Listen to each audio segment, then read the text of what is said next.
La simetría juega un papel esencial en matemáticas y la forma que tenemos los matemáticos de codificar la simetría es a través del concepto de grupo. Por ejemplo, podemos considerar este triángulo equilátero y en este triángulo equilátero tenemos las siguientes simetrías. Por ejemplo, podemos rotarlo 120 grados o también podemos reflejarlo con respecto a esta recta. Si combinamos todas estas simetrías acabamos obteniendo 6 transformaciones que generan las simetrías del triángulo. Bien, a finales del siglo XIX, Élie Cartan estudió los grupos simples. Los grupos simples son aquellos que no se pueden descomponer más, así que en cierto modo son los átomos de la simetría. Y los espacios simétricos excepcionales serían aquellos cuyo grupo de simetrías es uno de estos grupos excepcionales. Se llaman así porque ocurren de forma esporádica. Solo hay 5 y ocurren en dimensión 14, 52, 78, 133 y 248. En mi trabajo lo que hemos hecho es caracterizar los subespacios totalmente geodésicos en estos espacios. Totalmente geodésico significa que el subespacio se curva igual que el ambiente donde vive. Por ejemplo, en nuestro mundo tridimensional serían los planos.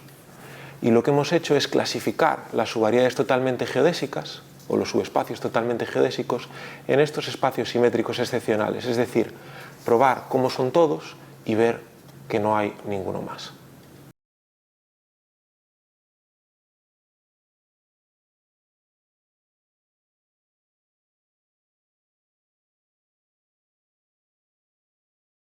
Mi investigación se basa en la geometría riemanniana. La geometría riemanniana es un área de las matemáticas puras en la que no estamos esencialmente centrados en buscar aplicaciones. Lo que sí es cierto es que el tipo de espacios con los que he trabajado en el pasado han tenido una gran relevancia porque, por ejemplo, a la hora de explicar teorías físicas, como por ejemplo la relatividad general de Einstein, necesitamos introducir espacios que tengan curvatura. O, por ejemplo, si queremos intentar ofrecer un marco que reconcilie la relatividad general con la mecánica cuántica, necesitamos espacios con más dimensiones. Por lo tanto, este tipo de preguntas, de considerar espacios con más dimensiones o que no tengan, o que tengan curvatura, como los espacios con los que yo trabajo, nos aportan una visión específica de nuestro papel en el mundo.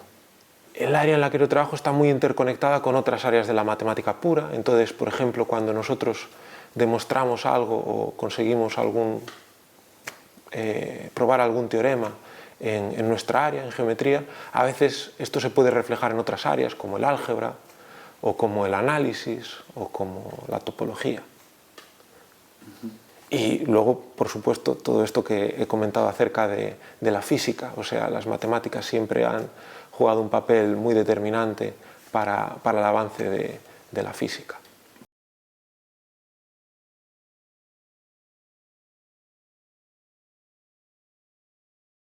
Esto es algo que depende mucho de gustos. Entonces, por ejemplo, a mí me gustan los problemas matemáticos que requieren técnicas de muchas áreas distintas.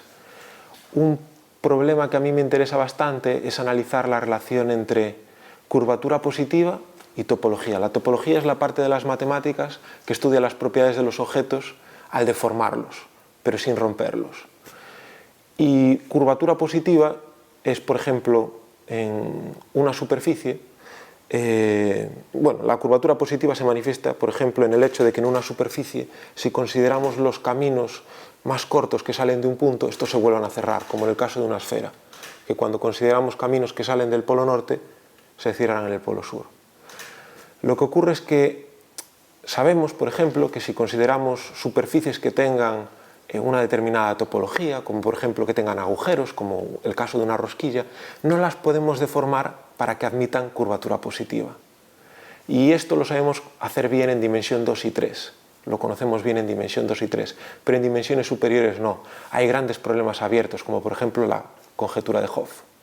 Este es un problema muy interesante. Otro problema muy interesante para mí es uno que tiene más que ver con las ecuaciones diferenciales, que estudian el cambio. Es decir, estudian cómo las cosas cambian tanto en el tiempo como en el espacio. Y en este sentido, a mí me interesa el problema isoperimétrico.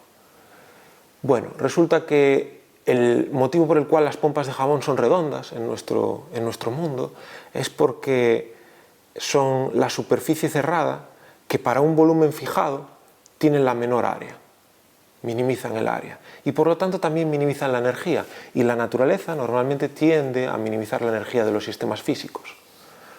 Con lo cual, lo que ocurre es que esto se repita en muchas ocasiones en nuestro universo. Hay ciertas configuraciones que tienden a ser esféricas. Bueno, resulta que si consideramos otras geometrías diferentes a las de nuestro mundo que percibimos, que no sean tridimensionales y planas, ya que en nuestra realidad siempre percibimos la distancia entre dos puntos como la recta que los une, lo que ocurre es que, por ejemplo, si consideramos espacios negativamente curvados, también vuelven a ser las esferas esta solución al problema isoperimétrico, es decir, las pompas de jabón vuelven a ser redondas en estos espacios. Me gustaría saber hasta qué punto esto es cierto en otras geometrías más complicadas.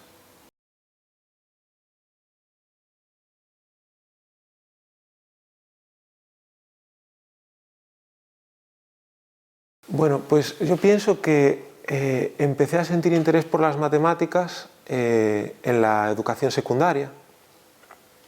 Tuve un profesor de física que siempre nos decía que las matemáticas, que no quería dar recetas de cocina, entonces pues tenía una visión como no mecánica de las matemáticas que yo hasta ese momento tenía.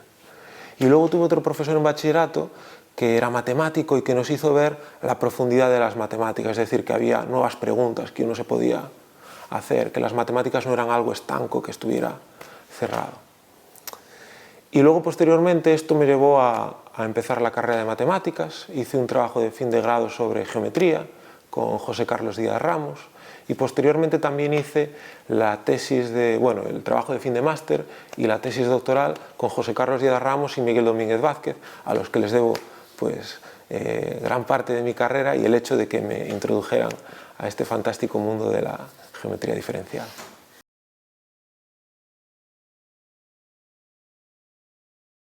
Bueno, pues una cosa que me parece muy motivadora es que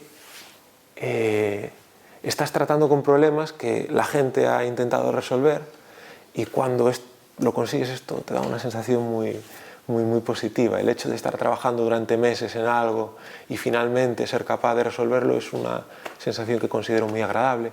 Luego hay otra faceta que es la faceta social. A veces se piensa que los matemáticos estamos solos pensando en nuestros problemas, pero es todo lo contrario. Los matemáticos hablamos mucho con otros matemáticos, hacemos buenas amistades dentro de las matemáticas y una cosa que me encanta es resolver problemas con otras personas, hablar de matemáticas con otras personas. Y otro punto que sí que considero más negativo, pero bueno, es parte del trabajo, es el estar, digamos, frustrado muchas veces intentando resolver un problema durante meses o años y no conseguir ver ningún avance. Pero bueno, como ya digo, eso es parte del trabajo.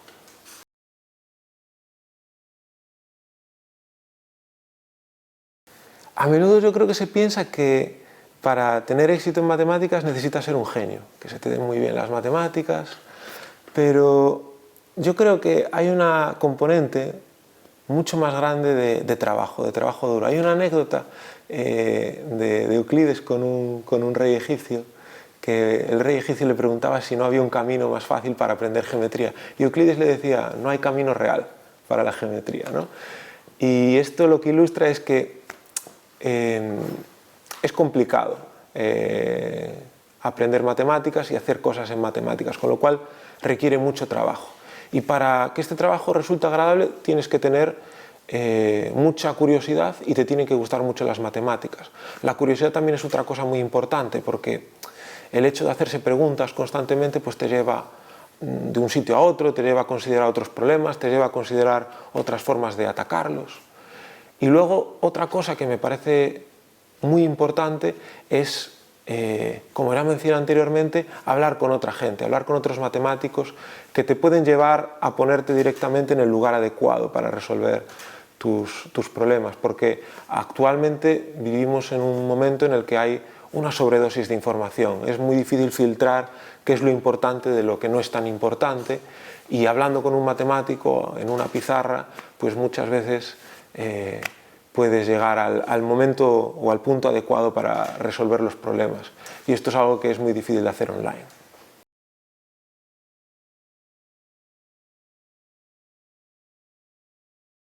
Bien, pues yo creo que es un poco complicada. Es un poco complicada porque la realidad laboral es difícil. Hay una gran precariedad para los investigadores jóvenes en España.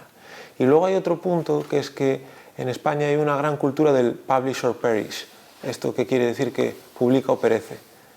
Entonces hay una gran presión en los jóvenes por publicar, por sacar resultados, y esto a veces acaba siendo perjudicial en el sentido de que la gente se centra en publicar muchas cosas en vez de realmente centrarse en la calidad de lo que genera. Y creo que está habiendo una tendencia positiva en este aspecto.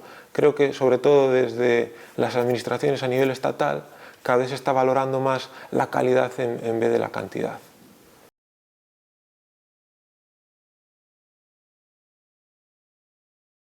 Bueno, a nivel global yo creo que las matemáticas que se hacen en España son buenas, pero sí que es cierto que a nivel europeo hay países que tienen una gran trayectoria en la matemática, por ejemplo Reino Unido, Francia, Alemania, y claro, es muy difícil competir con estos otros países. Y una cosa que sí que existe en estos países es que hay mucha internacionalización. A veces se ven como algo negativo en España que la gente se vaya afuera a aprender nuevas cosas, y yo creo que es todo lo contrario. El problema no es ese, el problema es que esta gente a veces no sea capaz de volver, o que no seamos capaces de atraer talento de fuera, y esto es algo que estos otros países europeos que comentaba sí que consiguen atraer talento extranjero.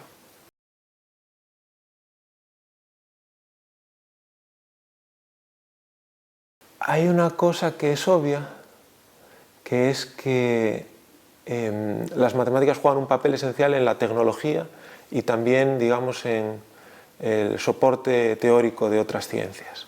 Pero más allá de eso, yo creo que a veces no se da la suficiente importancia a las matemáticas como intrínsecamente, a las matemáticas en sí mismas. Y es algo que yo creo que hay que defender. Hay que defender las matemáticas como parte de nuestra cultura, como una forma de arte, que es una forma de arte milenaria y colectiva, que va desde el teorema de Pitágoras hasta hoy, hasta la conjetura de Poincaré, y que es patrimonio de toda la humanidad. Bien, en este sentido, creo que a veces es difícil acercarnos al público general, porque sí que es cierto que para percibir la belleza de las matemáticas necesitas un cierto entrenamiento, una cierta cultura previa. Sin embargo, yo creo que esto deberíamos de reforzarlo más. Por ejemplo, veo que en otras ciencias, en biología, se explica el ciclo de Krebs, se explica la estructura del ADN, en física se explica la relatividad general, y esto se hace a nivel de secundaria. En matemáticas no se cuenta mucho sobre los últimos avances que hubo en los últimos 100 años, y estos hechos, estos avances de los que he hablado en estas otras ciencias, ocurrieron en el siglo pasado. Con lo cual yo creo que deberíamos hacer más énfasis en explicarle a la sociedad pues, qué es lo que hacemos y la clase de cosas a la que nos dedicamos.